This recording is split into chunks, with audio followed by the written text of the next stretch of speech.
Hello everyone and welcome back to Angie B Crafts. Thank you for joining me.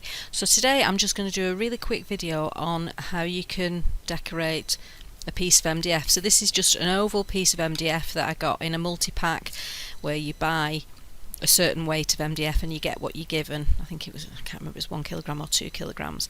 I'm going to use this stencil which is from All and Create, which I rather like. So I'm going to use this, I'm going to use some texture paste, I'm going to use some gilding wax, I'm going to use some black gesso, and I'm possibly going to use a bit of granite paste as well. So hopefully by the end we're going to have something that looks rather nice.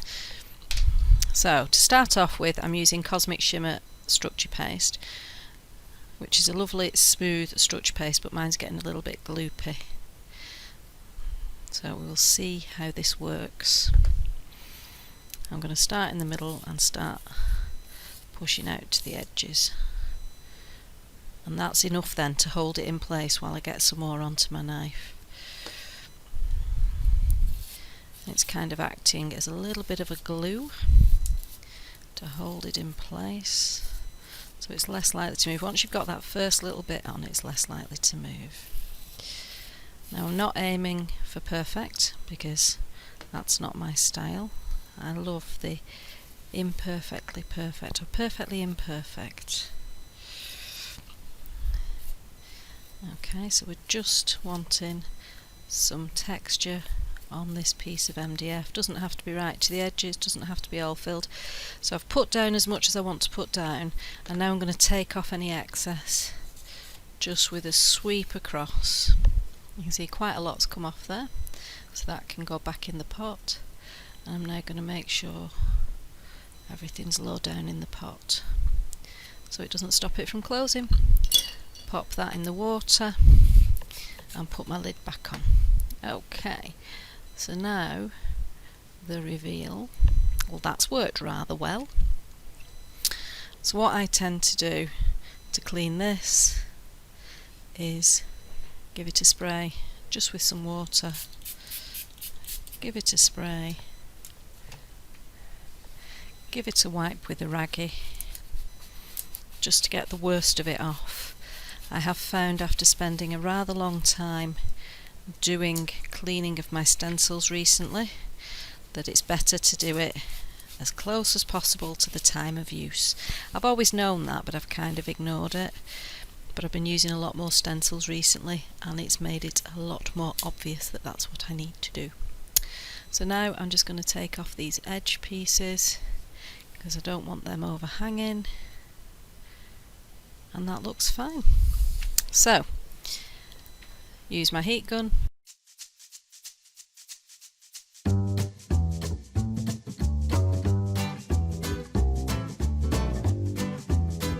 That's okay, because what we're going to do now is just pop a little bit of gesso over it.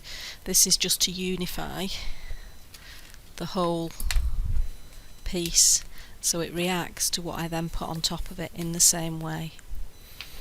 So this is Pretty Gets Gritty black gesso, and I'm just brushing it on. I want it to, I'm brushing it lightly, but I do want it to go down in between all the bits. Now you can always choose to put a layer of gesso on to start with and then just paint over the top of your paste.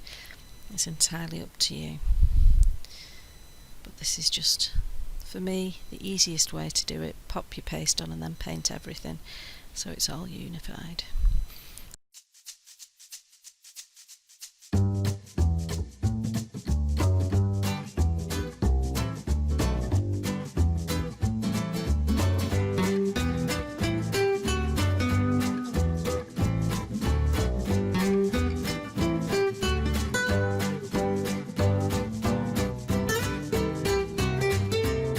Again, I'm just doing with water and my raggy. I do love craft mats because they clean off really easily. I've just got a new craft mat by Lisa Horton, a messy mat, which is worth, you'll see this is moving quite a bit. The Lisa Horton one's got a sticky back on it, but unfortunately on videos it brings lots of lines onto the video because of the light interacting with it, because it's a white base. So it's not the best. Right, so I've now got a little bit of interest. You can see there's texture on there, but it's a little bit too prim and proper for me. So I'm going to add in some of this lovely Pretty Gets Gritty granite paste, and I'm going to use my trusty palette knife again. I'm just going to get a little bit on, I don't want too much, and I'm going to start adding it just in little places. So it's got a little bit of a shimmer to it. It's kind of granity coloured, it's not black, it's got more of a greyness to it, but I do like the way it looks. Just take it off the edges. I don't want it too much on the edges. I'm going to have to get some more of this, I'm nearly out of it. It just shows how much I use it.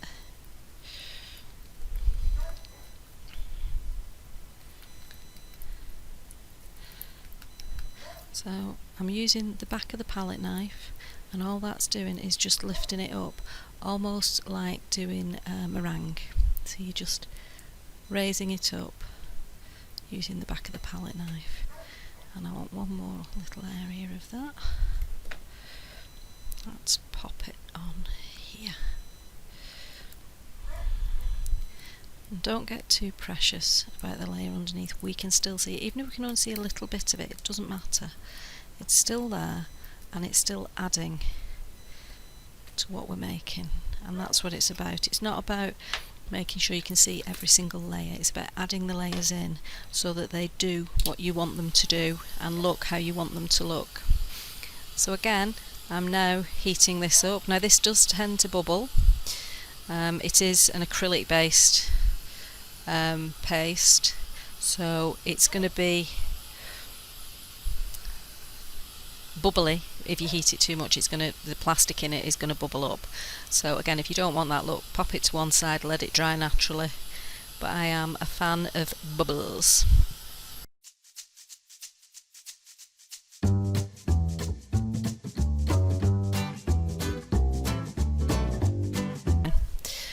Okay, so I'm now going to put on some of this. This is the patina cream from Pretty Gets Gritty, and I'm going to do it. I'll be good and do it in the lid.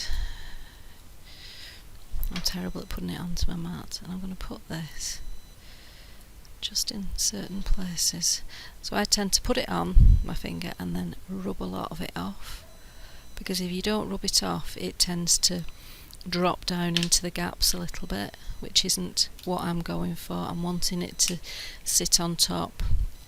And you can also find sometimes that as you put it on, the more you put it on, you get a build up. Don't know if you can see on my finger, there's a build up there.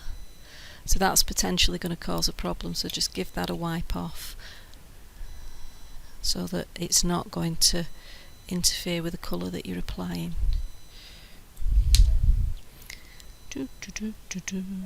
So just adding this in, going a little bit over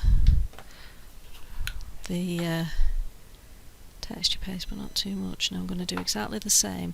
This is Pebbio gilding wax. I'm going to do exactly the same, put a little bit on and then rub it off, and I'm going to intentionally do that more over the granite paste. So we're just looking at getting a little bit of interest here. I'm going to go a little bit over there. I'm liking how this is going. Yeah, I want a little bit more of this, I think. Don't be afraid to mix your mediums, as the name suggests, mixed media. But even if you're trying to do the same job with two different brands, that's okay, they can work side by side and still look okay. So that's beginning to get a little bit of a sheen to it. A little bit more over here, I think.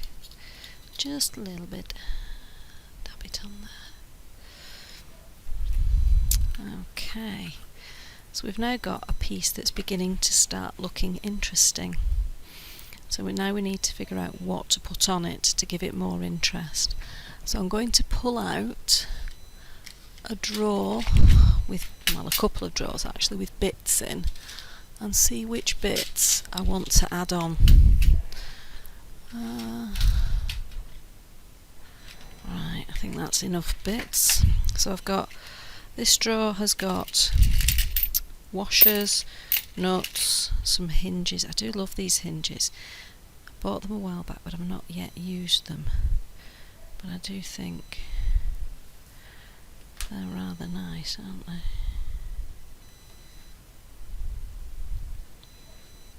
Oh, that's nice on there. Oh, what about if we put that in the middle? Oh, I've got smaller ones. Let's see what the smaller ones look like.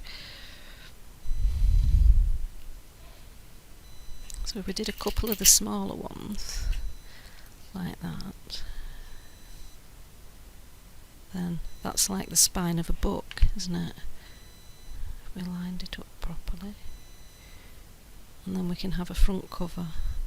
So we only need to then decorate one side, don't we?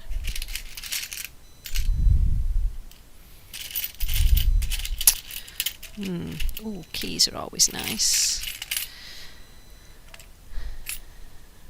I'm not sure I want that on, but I rather like, I think I like it that way, actually. Oops, that way. So if we leave that there, so we're going to put that there, and then we're going to see what we can add in.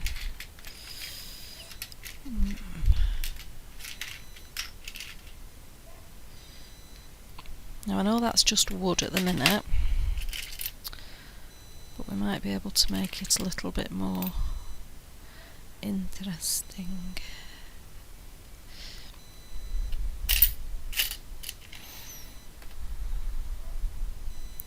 I actually got these nuts off a table that I dismantled at the weekend. Oh, I'm liking that. I'm thinking that's beginning to look quite good. Let's try. I'm thinking maybe just one in the middle.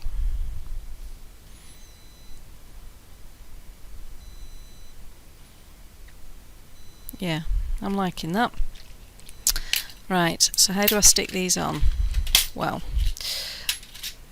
glue that I tend to use would be some form of gel medium. So this is a matte gel medium that I've got. I've got a few different ones. This is just the one that was to hand, and I'm going to use it in quite large amounts because we want to make sure that all the bits that need to come into contact with the surface do. So because we've got a little bit of an angle here, we need to almost fill in the gap behind.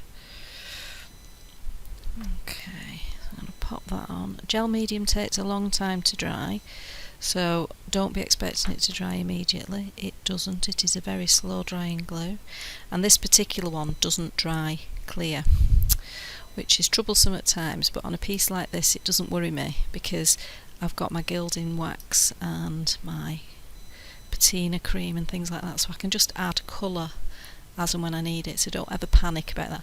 Even if I added some of the gritty paste, it will correct anything that shows up, so don't worry. I'm not sure that this is going to be a strong enough adhesive for these, but we can try it, and if not, we can find something with a better bond. But just for making this video, this will suffice. I know I want 3 knots, but I'm not actually convinced. I want them all in the same place. I think I'll put you there. Ooh, I'm beginning to like this. Right, give that a quick wipe off. Right. I think that looks interesting. I'm thinking that there's something missing, but I'm not sure what. So I've decided that what was missing was some washi tape. I decided this would add sufficient interest. So this one, it's a really nice one. It's just got various empire maps on it. So I thought this would be nice and suitably aged. So I'm going to use that in some of these areas. I'm not worried about it going over the edge, but I do want it up to the edge. But I can trim off what there is. And again, I'm not worried about where it is on the map. But I do find it interesting that this one is actually some old pages. So there's old writing and the likes on here. So we'll tear some of this off and see what we end up using. Now I can't read any of this because the writing is way too small. If you can read it, then you can maybe tell me if it's up the right way or not. I have no idea. But I'm not overly worried. It's just to add some interest and some depth. I'm actually going to pop a little piece here. Now, to make sure that this sticks, I'm going to use some glue over the top of it. I'm going to use Mod Podge. Now, if you haven't used Mod Podge, it is a water-based sealer glue and finish. This one that I've got is the matte one. I like a matte finish on things. And the reason that I'm using it over the top is to make sure that this doesn't peel off. So they're sticky on the back, but obviously they're not sticky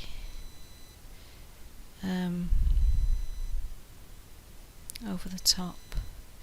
So I just want to make sure that those edges don't peel up.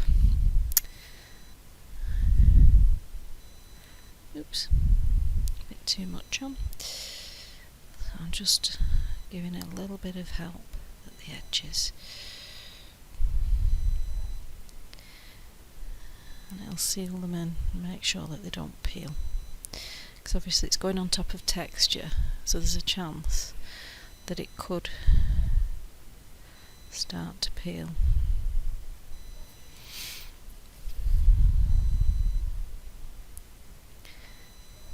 You could also use clear gesso, which if you want to add colour on top is probably the better option, and probably something that I would have done had I been just working on the piece for myself rather than for video.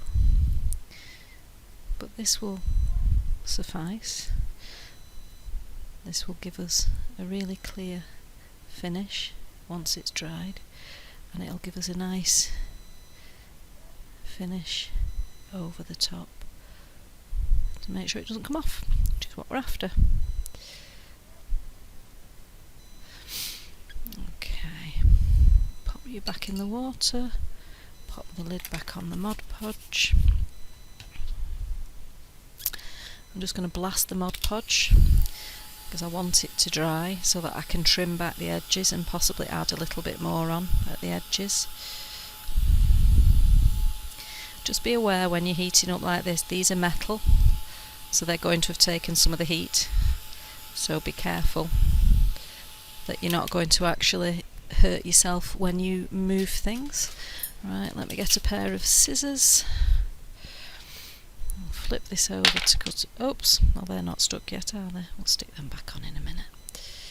So they're quite weighty, which is why they've come off so easily, but that's fine. They'll stick once it's set. Remember, we've used gel medium, it doesn't stick instantaneously. It's not like a bookbinding glue or something like that that sticks much quicker. So we'll just pop them back on.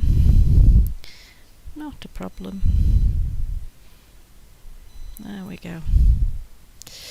Right, so I think that's looking nearly done, but what I'm wanting to do is actually add some colour around the edges of this, and for that I'm actually going to use some crayons.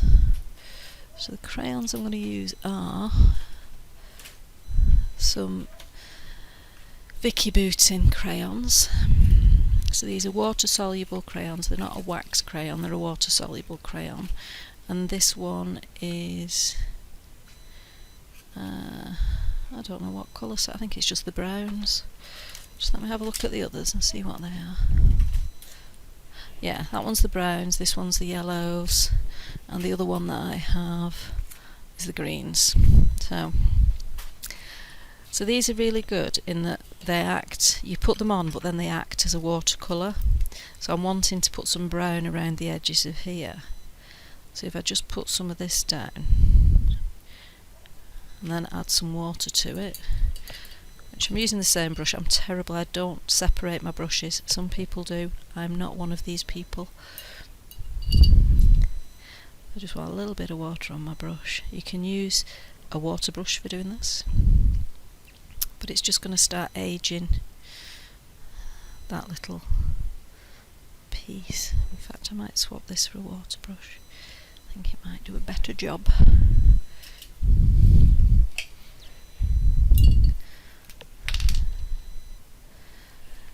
The other way that you can use these is you can actually put them on your mat and spray them with water and make a watercolour this way. Doing it this way, it means that you can mix more than one colour. So if I want to darken that a little bit, which I think I do, I can put some black down and I can just introduce the black into it and darken it down a little bit, which gives us a much darker colour, which is actually what I'm after. Now bear in mind we've put on the Mod Podge, which is kind of a plastic coating, so it's not necessarily going to take straight away. You might need to give a few layers and let it properly sink in. I'm going to add in some more just of the brown on these ones.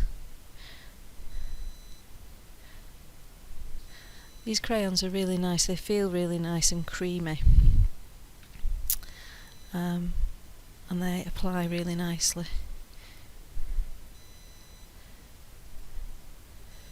I do like them. When I first got them I was perplexed. It was one of those things, I saw someone using them and went, oh, they're a really good thing to have. So I bought them and then went, oh, now what do I do with them? But once you get into the habit of using them, I find they work better on a surface that's, say, got gesso on it. So you can use them really nicely if you're doing some inches or twinches, or if you're doing an emotional page in your journal or something and you gesso over everything. You can then add colour on top of the gesso with the crayons, which is a really nice way of using them. So I think this is starting to look finished, if that makes sense. So some of these edges are coming up, so what I will do is add on, because remember the edges were cut after we added on the Mod Podge. So the bits that are starting to come up, I'll just apply a little bit of Mod Podge underneath and just seal around the edges. You can see on that one particularly it's been, in fact, you know, I might not bother adding anything, because I'm thinking the peely up bit is making it look a little bit more aged. So I might just leave it as is. So I'm thinking, yeah, that peeling up's quite nice because it's secure. I was just checking there. That one doesn't feel as secure, but I'll see how it is when it's dried. But this one feels nice and secure. No, that one doesn't feel as secure. I'm going to put more Mod Podge on that one and see if we can get it to stay still. So the Mod Podge will go on top of whatever you've already laid down, so don't panic about that. And as I said, it dries clear. So, in fact, I'm going to put some underneath that one. So that's one thing with your washi tape. Remember, it's low tack, so you can actually peel it back and use glue to stick it down if you want to. Which is what I'm just doing here with this piece. The other two pieces seem to have stuck apart from that edge, but as I say, I quite like that edge coming up. I'm going to intentionally flick this edge up a little bit, but I'm maintaining pressure in the middle, and I'm going to not heat that with the tool because I think that's potentially why it's starting to come up a little bit. So I'll let that dry naturally. Now what I will do when this is all dried off a little bit more and everything's secure is go around the edge, and I would use the patina cream to go around the edge just to finish it off. But all in all, I think that's quite a nice looking little piece of mixed media art. Thank you very much for watching. Don't forget to click subscribe so that you get all the notifications about my videos. I hope you enjoyed that, and please leave a comment and put a thumbs up. Thanks for watching. Bye.